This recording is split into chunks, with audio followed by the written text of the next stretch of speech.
Hello बेटा, स्वागत है आपका NEET bullet series episode number 6 में। बेटा ये एक ऐसी सीरीज है जिसमें हम नीट के सारे इंपॉर्टेंट कॉन्सेप्ट को वन बाय वन करके डिटेल में समझते हैं और उसके 5 साल के प्रीवियस ईयर क्वेश्चंस जो पूछे हुए हैं वो कैसे क्वेश्चंस होते हैं, उनको कैसे करना है, किस किस वैरायटी के क्वेश्चंस यहां से बन सकते हैं, वो सारी बातें हम यहां करते हैं। आज का जो वीडियो है बहुत इंपॉर्टेंट है क्योंकि आज मैं बात करने वाला हूं इलेक्ट्रोमैग्नेटिक वेव की प्रॉपर्टीज के ऊपर। हर साल एक क्वेश्चन यहां से पूछा जाता है इलेक्ट्रोमैग्नेटिक वेव से। तो सबसे पहले समझो इलेक्ट्रोमैग्नेटिक वेव प्रोड्यूस कैसे होती है। जब एक चार्ज पार्टिकल एक्सेलरेटेड मोशन करता है तो वो एनर्जी रेडिएट करता है in form of electromagnetic wave. अब एक्सेलरेटेड मोशन में मोस्टली यहां पे हम लेते हैं ओसिलेटरी मोशन।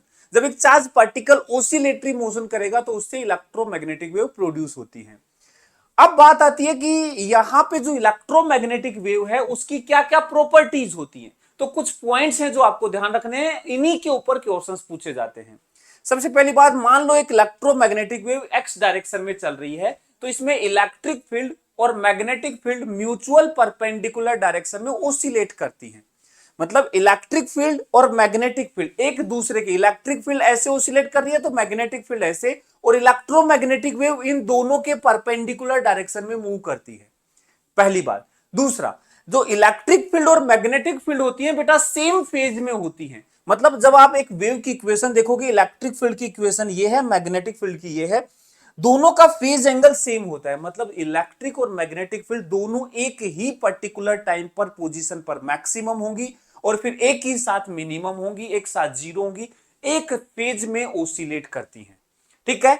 यदि बात करें कि वेव किस डायरेक्शन में प्रोपोगेट करती है, direction of motion of electromagnetic wave electric field और मैग्नेटिक फील्ड से डिसाइड होता है। बेटा ई और बी दो परपेंडिकुलर डायरेक्शन है, इनका क्रॉस करो, E cross B. Right hand thumb rule का यूज करके करते हैं। कैसे? पहला वेक्टर है ई, दूसरा है बी। पहले वेक्टर की तरफ राइट हैंड फिंगर्स को रखो, दूसरे की तरफ इनको कर्ल करो तो थंब जो है वो वेलोसिटी ऑफ इलेक्ट्रोमैग्नेटिक वेव को रिप्रेजेंट करेगा। ठीक है। नेक्स्ट बात करते हैं बेटा इसकी इक्वेशन की। यहां इलेक्ट्रिक फील्ड और मैग्नेटिक फील्ड दोनों की इक्वेशन से रिलेटेड क्वेश्चंस पूछे जाते हैं। इक्वेशन होती है E is equal to E naught sine omega t plus minus k x. एक एक टर्म को समझना। ये इलेक्ट्रिक फील्ड की इंस्टेंटेनियस वैल्यू को रिप्रेजेंट करता है। ये peak value of electric field है। यहां जो अंदर लिखा हुआ है ये कहलाता है फेज एंगल। इसमें जो ओमेगा है इसको बोलते हैं एंगुलर फ्रीक्वेंसी। ओमेगा का फॉर्मूला होता है 2 पाई इंटू एफ। एफ होता है फ्रीक्वेंसी। यदि मुझे कभी भी ओसिलेशन का टाइम पीरियड पूछे, एक चार्ज पार्टिकल ओसिलेट करता है तो इलेक्ट्रोमैग्नेटिक वेव प्रोड्यूस होती है, तो उसका टाइम पीरियड होगा 2 पाई बाई ओमेगा से निकाल लेंगे। यहां जो के होता है एक्स का कोफिशिएंट, इसको बोलते हैं प्रोपोगेशन कांस्टेंट। बेटा इसका फॉर्मूला होता है 2 पाई बाई लैम्डा। ये लैम्डा यहां वेवलेंथ है। तो हम एक इक्वेशन से फ्रीक्वेंसी बता सकते हैं, वेवलेंथ बता सकते हैं, और यहां पे स्पीड ऑफ वेव निकालना हो, वेलोसिटी ऑफ वेव बोलूंगा, तो एक वेव के लिए एक फॉर्मूला होता है वेलोसिटी ऑफ वेव निकालने के लिए, negative of coefficient of T upon coefficient of x. यहां टी का कोफिशिएंट ओमेगा है, एक्स का कोफिशिएंट के है, तो यहां से जब वेलोसिटी निकालोगे तो ओमेगा बाई के आ जाएगा। इसको और सोल्व करते हैं तो एक वेव के लिए बहुत इंपॉर्टेंट फॉर्मूला निकल के आता है, v is equal to f lambda. ये छोटे छोटे फॉर्मूले हमें ध्यान रखने चाहिए, काम आते हैं। अब देखो इक्वेशन को देख के कैसे आइडेंटिफाई करें कि वेव किधर चल रही है। तो यहां जो ये x है ये डिसाइड करके बताता है कि वेव किस लाइन के अलोंग चलेगी। यदि x है तो x एक्सिस के अलोंग चलेगी, y है तो y एक्सिस के अलोंग, z है तो z एक्सिस के अलोंग। और यदि बेटा यहां पे x में भी दो ऑप्शन आते हैं कि वो प्लस x में चल रही है या माइनस x में, कैसे डिसाइड होगा? यदि दोनों के कोफिशिएंट सेम साइन के हैं, मतलब दोनों मान लो पॉजिटिव हैं, जब ओमेगा टी प्लस के एक्स लिखा हुआ है ऐसा, तो वेव माइनस एक्स डायरेक्शन में चलती है। जब दोनों के कोफिशिएंट एक दूसरे के निगेटिव है, मतलब एक पॉजिटिव का एक निगेटिव का, omega T minus k x type में, तो वेव प्लस एक्स डायरेक्शन में, उल्टा होता है, प्लस में माइनस, माइनस में प्लस। यदि एक्स की जगह वाई है तो वो वाई में चल रही है, प्लस वाई या माइनस वाई, सेम वैसे ही डिसाइड करेंगे। जेड में है तो वो जेड में चलेगी। ये जेकैब जो है ये बताता है कि इलेक्ट्रिक फील्ड की डायरेक्शन क्या है, वाई डायरेक्शन में इलेक्ट्रिक फील्ड। ठीक है। ऐसे ही मैग्नेटिक फील्ड में भी इक्वेशन हो सकती है, सेम होगा। यहां तो ये तो सब सेम ही होता है, वहां मैग्नेटिक फील्ड का एम्पलीट्यूड होगा, मैग्नेटिक फील्ड की डायरेक्शन होगी। चलो इसके बाद नेक्स्ट हम बात करते हैं, देखो वेलोसिटी ऑफ वेव से सबसे ज्यादा इलेक्ट्रोमैग्नेटिक वेव की वेलोसिटी को लेकर के सबसे तरीके के क्वेश्चन बनते हैं। यहां तीन तरीके से वेव की वेलोसिटी निकाल सकते हैं। एक तो मैंने बताया ही, negative of coefficient of T upon coefficient of X से ओमेगा बाई के आ जाता है। दूसरा वेलोसिटी निकालने का तरीका होता है peak value of electric field और मैग्नेटिक फील्ड। पीक भी ले सकते हैं, आरएमएस वैल्यू भी ले सकते हैं और इंस्टेंटेनियस वैल्यू से भी निकाल सकते हैं। इलेक्ट्रिक फील्ड और मैग्नेटिक फील्ड का रेशियो जो होगा वैल्यू का, वो स्पीड ऑफ इलेक्ट्रोमैग्नेटिक वेव देगा।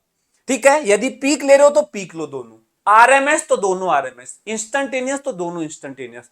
इससे हमें वेलोसिटी ऑफ इलेक्ट्रोमैग्नेटिक वेव बनेगा। वेव की वेलोसिटी स्पीड ऑफ लाइट के बराबर होती है, मतलब वैक्यूम में इसकी वैल्यू आएगी 3 इंटू 10 की पावर 8 मीटर पर सेकेंड। ठीक है, तीसरा तरीका, दूसरा ये हो गया इलेक्ट्रिक फील्ड और मैग्नेटिक फील्ड से। तीसरा तरीका होता है मीडियम की इंफॉर्मेशन के बेसिस पर, मतलब वो जो मीडियम हम यूज कर रहे हैं जिसमें वो इलेक्ट्रोमैग्नेटिक वेव ट्रेवल कर रही है, उसका परमिटिविटी क्या है और परमिएबिलिटी क्या है, एप्सिलॉन नॉट और म्यू नॉट की वैल्यू के बेसिस पर। वैक्यूम में तो वैल्यू होती है speed of light 1 upon root over mu naught epsilon naught, बहुत काम का फॉर्मूला है, याद रखना। स्पीड ऑफ लाइट वैक्यूम में होती है 1 upon root over mu naught epsilon naught, जिसकी वैल्यू आती है 3 इंटू 10 की पावर 8। यदि किसी मीडियम की बात करूं तो मीडियम का म्यू और मीडियम का एप्सिलॉन लेंगे। मीडियम का म्यू होता है mu naught mu R, epsilon naught epsilon R. यहां से सोल्व करोगे तो एक बहुत इंपॉर्टेंट फॉर्मूला है, डायरेक्ट नीट में पूछा हुआ है। Speed of light in medium होता है C upon root over mu R epsilon R. Mu R epsilon R relative permeability और रिलेटिव परमिटिविटी है। ठीक है, वो मीडियम के लिए देता है। नेक्स्ट बात करूं तो एक बेटा एनर्जी की भी ध्यान रखना। जो इलेक्ट्रोमैग्नेटिक वेव होते हैं अपनी सारी की सारी एनर्जी को इलेक्ट्रिक फील्ड और मैग्नेटिक फील्ड में बराबर बांट के रखता है। जितना इलेक्ट्रिक फील्ड में एनर्जी उतना मैग्नेटिक फील्ड में एनर्जी। यदि मैं बात करूं एनर्जी डेंसिटी की तो देखो इलेक्ट्रिक फील्ड में एनर्जी डेंसिटी होती है half epsilon naught E square, magnetic field में B square by 2 mu naught. लेकिन ये इंस्टेंटेनियस वैल्यू है। जब आप यहां साइनोसोडियल इलेक्ट्रिक फील्ड और मैग्नेटिक फील्ड की वेरिएशन मतलब टाइम के साथ चेंज हो रही है, तो इसकी एवरेज वैल्यू की बात करेंगे। तो बेटा टोटल एवरेज एनर्जी डेंसिटी जो होती है टोटल, वो होती है half epsilon naught E naught square, E naught peak value है। ये टोटल है, जिसमें से 1/4 epsilon naught E square electric field में, 1/4 epsilon naught E naught square magnetic field में होती है। इसको मैग्नेटिक फील्ड की पीक वैल्यू के टर्म्स में भी लिख सकते हैं। इसकी जगह आ जाएगा B naught square by 2 mu naught. वो टोटल एनर्जी डेंसिटी है, दोनों में बराबर बटेगी। यदि इंटेंसिटी निकालनी होती है एवरेज इंटेंसिटी, तो फॉर्मूले में इसको सी से मल्टीप्लाई कर देते हैं, यहां से इंटेंसिटी मिल जाती है। अब देखो कैसे कैसे क्वेश्चंस यहां पूछे हुए हैं, वन बाय वन करके बात कर लेते हैं। देखो 2025 में क्वेश्चन आया electric field in the plane electromagnetic wave दे दिया, बोला एक्सप्रेशन बताओ मैग्नेटिक फील्ड का। देखो इलेक्ट्रिक फील्ड, अब देखो छोटी छोटी चीजें आपको देखनी होती हैं। ये वाली जो टर्म रहेगी वो इलेक्ट्रिक फील्ड और मैग्नेटिक फील्ड दोनों में सेम रहेगी। ये जो वैल्यू है ये है ई नोट, ई नोट, मुझे बी नोट निकालना है। अब देखो यहां इलेक्ट्रोमैग्नेटिक वेव का दिया है, हमें पूछा है और कुछ नहीं बताया कि कौन से मीडियम में। चलो एक काम करते हैं, क्यों ना यहां से वेलोसिटी ऑफ इलेक्ट्रोमैग्नेटिक वेव निकाल लिया जाए। वेलोसिटी होता है ओमेगा बाई के। ओमेगा होता है कोफिशिएंट ऑफ टी, टी का कोफिशिएंट ये है 1.5 इंटू 10 की पावर 9। के होता है एक्स का कोफिशिएंट, तो ये आएगा 0.3 इंटू 10 की पावर 9, मतलब 3 इंटू 10 की पावर 8। बेटा निकाल लेना चाहिए, यहां से पता चल रहा है कि ये वैक्यूम की स्पीड है। अब जो ये स्पीड आ गई हमारी बेटा, v होता है ई नोट बाई बी नोट। तो क्या यहां से हम बी नोट की वैल्यू निकाल सकते हैं? हमसे मैग्नेटिक फील्ड का एक्सप्रेशन पूछा है तो पहले पीक वैल्यू निकाल लेते हैं। तो ये आएगा ई नोट अपॉन वी, तो ये आ गया ई नोट कितना है 60 और v है 3 इंटू 10 की पावर 8, तो ये आएगा 20, तो 2 इंटू 10 की पावर -7, 2 इंटू 10 की पावर -7 टेस्ला। तो मतलब हमारा जो आंसर है या तो ये होगा या ये होगा। दूसरा देखो electric field electromagnetic wave x में चल रही है, तो मैग्नेटिक फील्ड और इलेक्ट्रिक फील्ड दोनों म्यूचुअली परपेंडिकुलर होते हैं और स्पीड ऑफ लाइट के भी परपेंडिकुलर होते हैं, मतलब तीनों एक दूसरे के परपेंडिकुलर होते हैं। यहां पे ये है जेड में, ये है एक्स में, तो वो पक्का वाई में रही होगी, पक्का वाई में रही होगी। तो यहां सबसे पहली बात तो एक्स तो नहीं होगा, वाई में रही होगी, आंसर आ गया। बस इतना सा चेक करना होता है। याद रखना ई, वी और बी तीनों म्यूचुअली परपेंडिकुलर होते हैं और वेलोसिटी की डायरेक्शन ई क्रॉस बी से निकाली जाती है। नेक्स्ट देखो 2024 में तो डायरेक्ट फॉर्मूला पूछा हुआ है, कुछ प्रॉपर्टीज पूछी हुई है। The property which is not an electromagnetic wave travelling in free space, energy density in electric field is equal to magnetic field, सही बात है। They travel with speed of light, सही बात है, 1/√/म्यू naught epsilon naught. They originate from charges moving with uniform speed, गलत, accelerated motion से produce होती हैं। ये ट्रांसवर्स नेचर की होती हैं, बिल्कुल सही बात है, गलत पूछा है तो सी आंसर हो जाएगा। ट्रांसवर्स मतलब इलेक्ट्रिक फील्ड और मैग्नेटिक फील्ड जो है स्पीड ऑफ लाइट के परपेंडिकुलर ओसिलेट करते हैं। 2023 का क्वेश्चन देखो फिर, एक plane electromagnetic wave free space में ट्रेवल कर रही है, स्पीड 3 × 10⁸ होगी। इलेक्ट्रिक फील्ड और फ्रीक्वेंसी दो, इलेक्ट्रिक फील्ड का पीक वैल्यू ये है, फ्रीक्वेंसी ये है, peak value of magnetic field मुझे लगता है आप करोगे तो ज्यादा बढ़िया रहेगा। मैंने अभी बताया था v is equal to E naught by B naught, V आएगा speed of light in vacuum 3 × 10⁸। 2022 में देखो मैंने कहा था डायरेक्ट फॉर्मूला पूछा हुआ है, स्पीड ऑफ लाइट मीडियम के अंदर होता है वैक्यूम अपॉन √/μr/ε।